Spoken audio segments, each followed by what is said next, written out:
علی بیٹا 10 لاکھ کی آنکھ میں آنکھ ڈالی عباس نے. فرمایا کوفیوں شامیوں تم ہم سے لڑنے آئے ہو, تم ہم سے. پتہ نہیں مجمع کیا فیصلہ کرے بابا جی, مصر آپ کی نظر کروں. عباس میدان میں آئے, اب منظر کیا بھائی جان بس اسی طرح 10 لاکھ کی آنکھ میں آنکھ ڈالی علی کے علی بیٹے. لفظ ہے غزال, غزال کہتے ہیں ہرن کو. عباس اب رجز پڑھ رہے ہیں, فرماتے ہیں ہم سے لڑنے آئے ہو, شیر خدا کے شیر کہاں اور کہاں غزال. ایک لفظ ہے قطرات انفعال. کسی بڑے گناہ کے بعد, کسی بڑے گناہ کے بعد بھائی جان, کسی بڑے گناہ کے بعد جو ماتھے میں پسینہ آئے نا, ان پسینے کی قطروں کو کہتے ہیں قطرات انفعال. مولا عباس تعارف کروا رہے ہیں, فرمایا ہم سے لڑنے آئے ہو, شیر خدا کے شیر کہاں اور کہاں غزال, ناد علی کہاں یہ کہاں حرف پائمال. فرمایا شامی جبین کفر کے قطرات انفعال, کوثر کے مالکوں سے کریں بات یہ مزاق. خدا کی قسم بلال کاظمی صاحب نے مصرع لکھ کے قیامت تک کے چہرے پہ تماچا مار دیا. میرے مولا عباس نے کہا کیا, فرمایا شیر خدا کے شیر کہاں اور کہاں غزال. چلا جائے وہ بندہ جسے عباس نہیں سننا آتا یار. ناد علی کہاں یہ کہاں حرف پائمال, شامی جبین کفر کے قطرات انفعال. فرمایا کوثر کے مالکوں سے کریں بات یہ مجال. شرم نہیں آتی ہم سے لڑنے آئے ہو, یہ بات یاد رکھنا.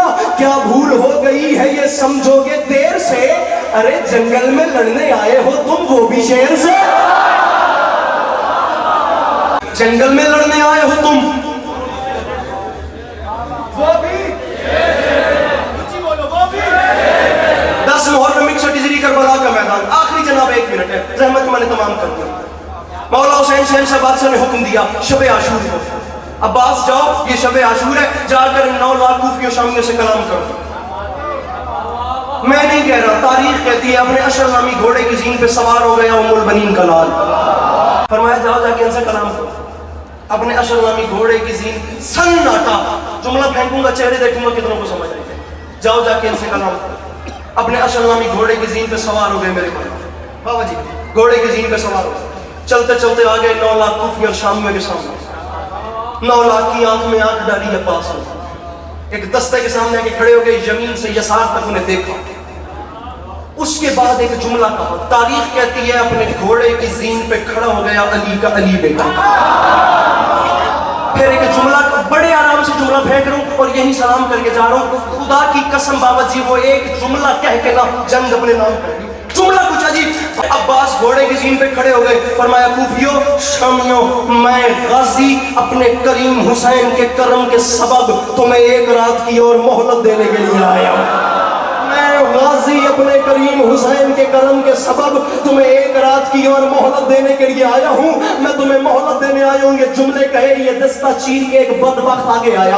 وہ اتنا آگے آیا, اتنا آگے آیا کہ اس کا گھوڑے کا منہ اشل کے گھوڑے کے منہ سے جا ٹکرایا. اس نے کہا عباس ہمیں دھمکیاں بعد میں دینا, عباس ایک بار ہماری قطار پہ غور کر, عباس ایک بار ہماری تعداد پہ غور کر, عباس ایک بار ہمیں گن, عباس ہماری تعداد تو دیکھ, عباس ہم میں اتنی طاقت ہے ہم تجھے یہاں سے واپس نہ جانے دے, ہم میں اتنی طاقت ہے. آخری ایک جملہ اور میں جا رہا ہوں. بد نصیب ہے وہ بندہ جو الفاظ کا قاتل ہے. عباس دھمکی بعد میں دینا, عباس پہلے ہماری قطار دیکھ, عباس کہے تو ہم تجھے یہاں سے واپس نہ جانے دے.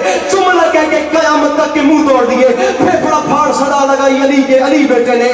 9 لاکھ پردے مدنوں میں تھر تھری پیدا ہو گئی. عباس ہم تجھے یہاں سے واپس نہ جانے دے. پھیپڑا پھاڑ صدا لگا کے عباس نے فرمایا کیا کہا تو نے, تم لوگ مجھے واپس نہیں جانے دو گے. فرمایا میرا نام ہے عباس اور تم کون ہوتے ہو مجھے واپس جانے سے روکنے والے.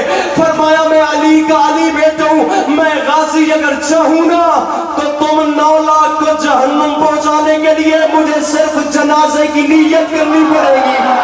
مجھے صرف آخری بات میں کر رہا ہوں, مجھے صرف جنازے کی, میرے بندے ہاتھوں کی لاج رکھنا, میرے بات ضائع نہ کرنا, مجھے صرف جنازے کی نیت کرنی پڑے گی. لیکن تم خدا کا شکر ادا کرو کہ آج غازی کی مجبوری ہے, کیونکہ غازی پر تم 9 لاکھ حرامیوں کا جنازہ پڑھنا ہی حرام ہو گیا. مل کے نعرہ